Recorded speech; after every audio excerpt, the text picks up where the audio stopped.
Perkenalkan, saya Leli Meriasari SKM MKes, salah satu dosen pada program studi D3 Rekam Medik dan Informasi Kesehatan Sekolah Tinggi Ilmu Kesehatan Dona Palembang. Pada kesempatan ini, izinkan saya menjelaskan terkait dengan salah satu mata kuliah yang saya ampu, yaitu mata kuliah epidemiologi. Adapun pemaparan ini adalah dalam rangka untuk kerja bukti pelaksanaan Tridharma Perguruan Tinggi di bidang pengajaran.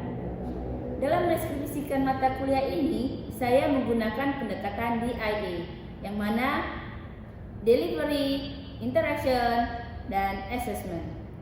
Delivery akan menjelaskan apa yang dibawakan dalam materi perkuliahan yang saya ampu. Interaction akan menjelaskan bagaimana saya menjalin interaksi dengan mahasiswa yang ada di kelas. Dan assessment akan menjelaskan bagaimana saya mengukur penilaian kinerja mahasiswa secara objektif di kelas. Selanjutnya saya akan menjelaskan RPS dan materi pembelajaran. Mata kuliah epidemiologi ini mempunyai 2 bobot SKS dengan bahan kajian. Yang pertama, konsep dasar epidemiologi, konsep penyebab terjadinya penyakit, epidemiologi penyakit menular, epidemiologi penyakit tidak menular, surveillance epidemiologi. Dengan bobot penilaian, kehadiran 10%, tugas mandiri 10%, tugas kelompok 10%, UTS 30%, dan UAS sebanyak 40% dengan total 100%. Setelah ini, saya akan memperlihatkan proses mengajar saya di dalam kelas. Assalamualaikum warahmatullahi wabarakatuh. Waalaikumsalam warahmatullahi wabarakatuh. Selamat siang menjelang sore ya anak-anak. Mudah-mudahan masih semangat. Puji syukur kita panjatkan kehadiran Allah Subhanahu wa taala yang mana pada hari ini khususnya siang hari kita dapat berjumpa kembali dengan materi surveillance epidemiologi. Sebelumnya Ibu absen terlebih dahulu ya.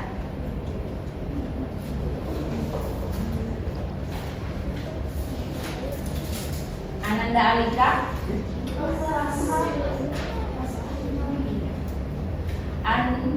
Anissa ya, Anissa Widianti, Anita Komedia, Aulia Desmia, Cut Paradila, Dwi Beliana Usman, Pinky Putri, Inayah Dwino, Isla Febriani, Fesa Amara Putri, Emadian, M. Salman Al-Fayed, Marisa Dela, Mia Audina, Nandita Raihana, Rafifa Abarina, Rizky Aidia, Salsabila, Selvi Haryani, Cynthia Ayu Puspita, Sunabiani, Tasya Niati, Widya, Wita Windari, Yulia Anggreni. Baiklah, untuk hari ini kita langsung aja ke materi surveillance epidemiologi, yaitu pertemuan ke-5. Yang kalian ketahui materi surveillance epidemiologi mengenai apa ya nak? Pernah kita pelajari sebelumnya? Apa? Kalau berbicara surveillance, kira-kira apa yang ada di pikiran kalian kira-kira?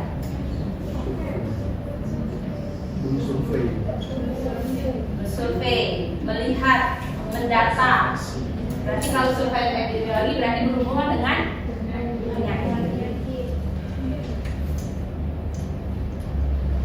Baiklah, untuk surveillance sendiri itu ialah suatu rangkaian proses pengamatan terus-menerus sistematik dan berkesinambungan dalam pengumpulan data, analisis, dan interpretasi data kesehatan. Itu menurut menurut WHO, surveillance sendiri yaitu proses pengumpulan, pengolahan, analisis, dan interpretasi data secara sistematik. Hampir sama ya nak ya. Karena apa? Surveillance itu untuk melihat tingkat kalau KLB itu kejadian luar biasanya ya, seperti penyakit kemarin kasusnya COVID ya, COVID-19 yang mewabah sampai sekarang masih ada, namun sudah beralih ke penyakit lain. Penyakit yang lain seperti apa pada saat zaman sekarang ini yang kita lihat di Palembang ini? ISPA. Dari mana ISPA berasal? Dari korupsi, asap, pembakaran hutan bisa dari pembakaran dari asap rokok, bisa dari pembuangan sampah, macam-macam.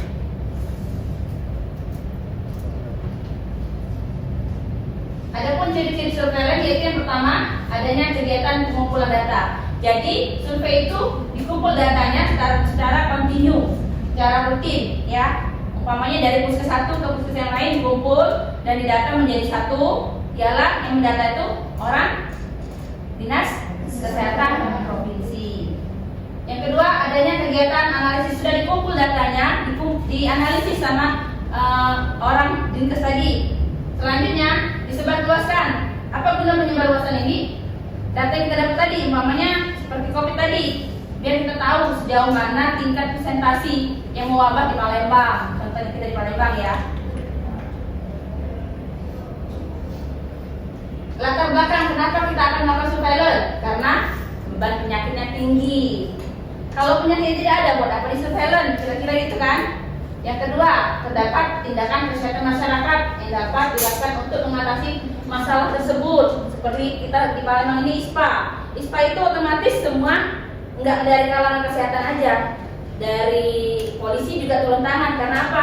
Polisi tugasnya untuk melihat siapa yang melakukan pembakaran tersebut.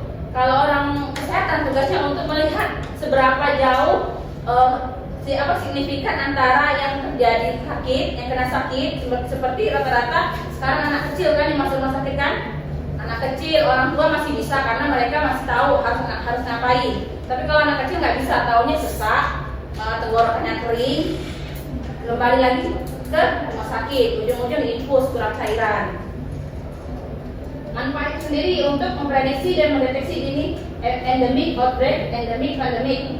Outbreak itu apa? KLB tadi, kejadian luar biasa. Yang kedua, memonitor, mengevaluasi dan memperbaiki program pencegahan dan pengendalian penyakit. Yang ketiga, dapat mempelajari riwayat alamiah penyakit. Selanjutnya, tujuan dari surveillance EPID yaitu untuk mengetahui gambaran EPID secara deskriptif dari penyakit, yaitu distribusi penyakit menurut tempat dan orang, tempatnya di mana. Kalau kita di lingkungan yang kumuh, otomatis terjadi sakit apa kira-kira? Kalau kumuh, diare. Selain diare, DBD. Apalagi selain itu biasanya yang cepat sekali penyakit kena, malaria. Contohnya kalian aja yang anak-anak kos itu jangan sering menggantung pakaian di pintu, nak. Tahu sendiri kalau sudah menggantung. Kita nggak tahu memang, karena kan malaria itu terjadi kalau nggak salah itu antara pagi menjelang siang. Kalau malaria, kalau nggak salah ya, ini kampungnya itu ya. Nah, kalau dia musim hujan itu biasanya DBD. Hati-hati kalau musim hujan, jangan sering. Karena kalau kita kuliah, biasanya anak kuliahan yang punya seragam ini minimal dua hari sekali kan pencuciannya kan. Nah itu hati-hati, itu menyebabkan penumpukan nyamuk di situ. Kita nggak tahu nyamuk apa yang terjadi di situ. Tuh orangnya biasanya ya yang males beres ya, males berbersihan, yang mandinya males biasanya kena. Atau memang yang kalau darah manis ya, yang muda kalau kena nyamuk itu langsung merah-merah itu, ada kan? Bisa terjadi kayak gitu.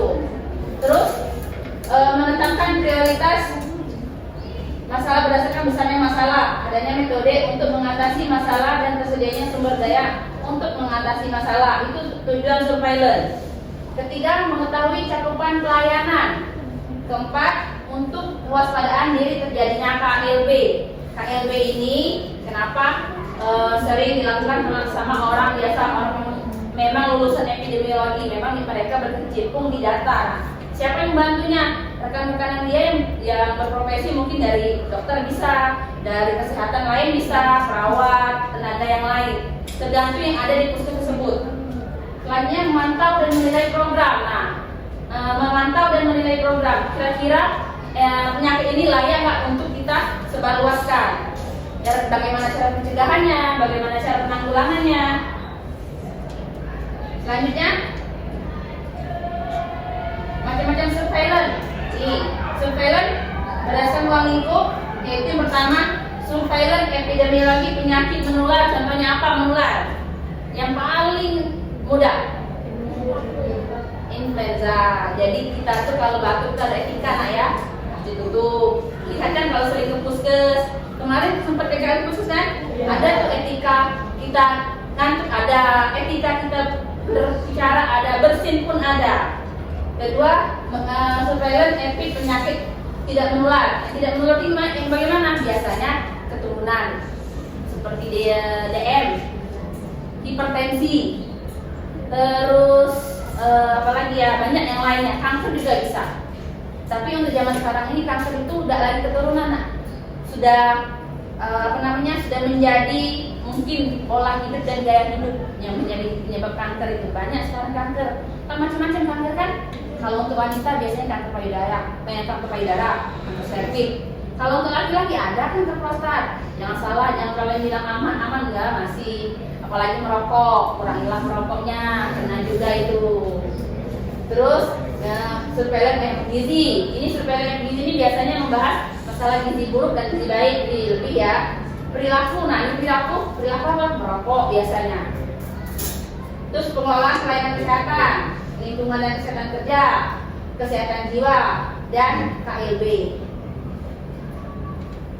Tahap-tahap kegiatan surveillance yang pertama pengumpulan tadi, dan secara rutin dan sistematis ini biasanya yang mengumpulkan ini dari puskes dikumpul ke dinkes, nanti dari dinkes ke pusat, dari pusat baru disebarluaskan bahwa di Palembang terjadi ISPA sekian.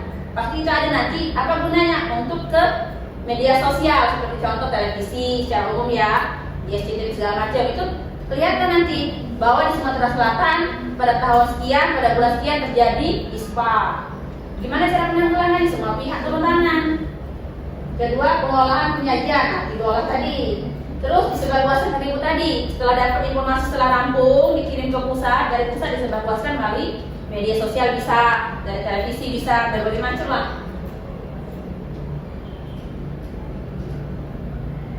Nah, surveillance yang bilang tadi, kalau aktif ya, pengumpulan data secara teratur terhadap satu atau lebih penyakit pada waktu tertentu ialah orang yang terjun. Kalau yang aktif, karena kenapa dia yang ada yang aktif, ada yang pasif? Kalau yang aktif, dia biasanya pada saat terjadi penjangkit seperti kemarin COVID kemarin ya, dia langsung terjun, ini tahu data. Itu yang aktif. Tapi kalau yang pasif ialah dari puskes tadi, dari pelayanan kesehatan lainnya sampai tingkat nasional, sekarang tidak langsung melalui laporan yang ibu bilang tadi. Nih, sumber data surveillance ialah dari pelayanan kesehatan, nah, baik itu data kesakitan. Kalau kematian itu biasanya dari data statistik vital, biasanya itu dari laporan kita melapor lagi ke RT ya biasanya ya, bahwa ada kematian. Makanya ada yang namanya surat kematian ada sekarang. Jadi kalau ada anggota keluarga yang sudah meninggal harus diurus, nah, jangan sampai pas di data mereka masih hidup, pasti tercatat. Itu wajib, karena apapun bentuknya sekarang, apalagi mau ngurusin sertifikat, ngurusin warisan dan sebagainya, harus tahu yang data rukun tetangga yang benar-benar aktif, yang masih ada orangnya. Jadi kalau ada yang meninggal langsung lah cepet-cepet. Apalagi kalau BPJS, umpamanya bapak ibu meninggal ya, ibu udah urus BPJS, ibu diamin aja. Kenapa kita tetap bayar?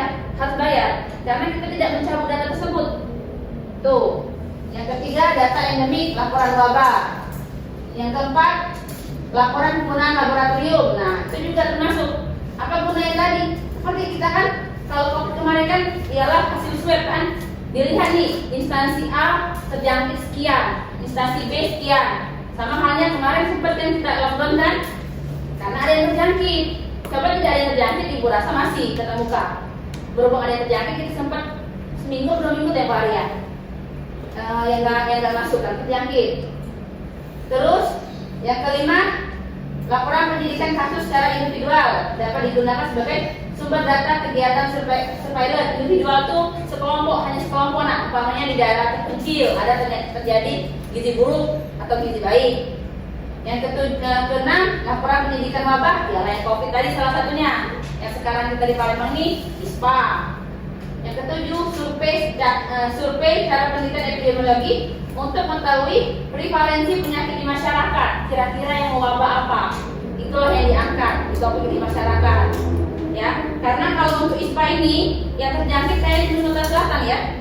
Kalau yang lain tuh paling kekeringan karena memang musim kemarau kan.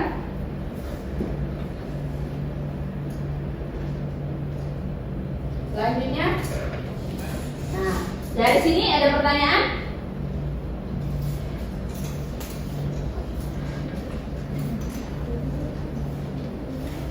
Ayo, kira-kira apa yang mau ditanya? Mengenai surveillance epidemiologi yang pernah kalian pelajari sebelumnya.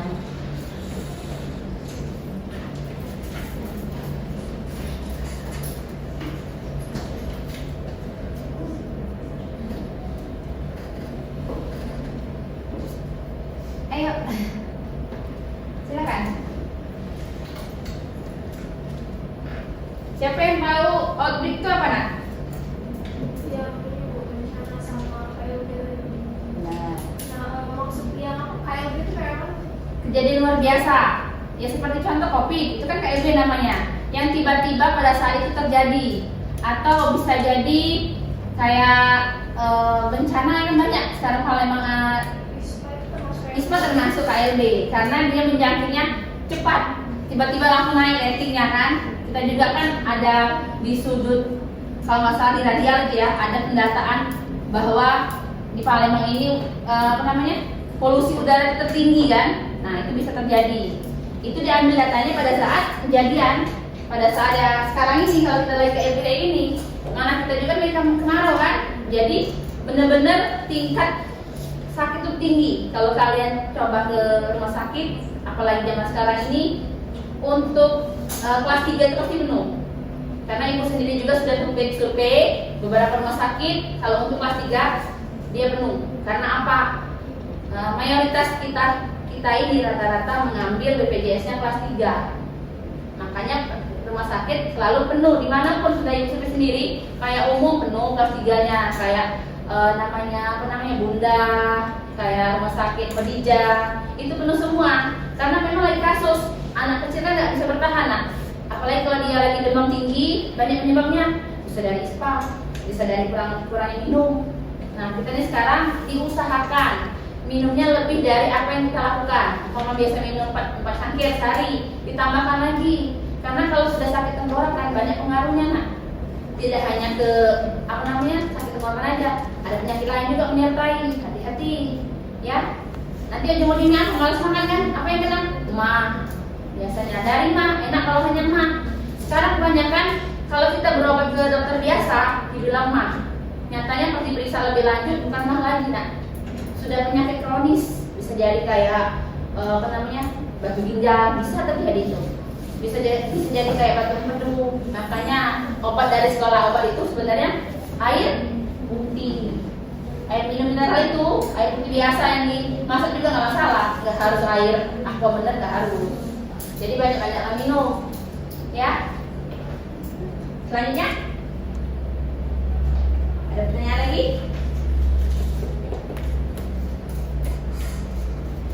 Nah, tadi kan kalau berbicara diseminasi informasi berarti penyebarluasan ya. Penyebarluasan informasi yang direncanakan, diarahkan dan dikelola. Jadi setelah dikelola, kita sebarluaskan data yang akurat. Data itu dari mana? Dari tenaga surveillance. Tuh. Ada yang mau tanya lagi? Tidak ada. Sampai di sini dulu ya. Kalau nggak ada pertanyaan, Ibu akhiri. Wabillahi taufiq wal hidayah. Wassalamualaikum warahmatullahi wabarakatuh. Waalaikumsalam warahmatullahi wabarakatuh.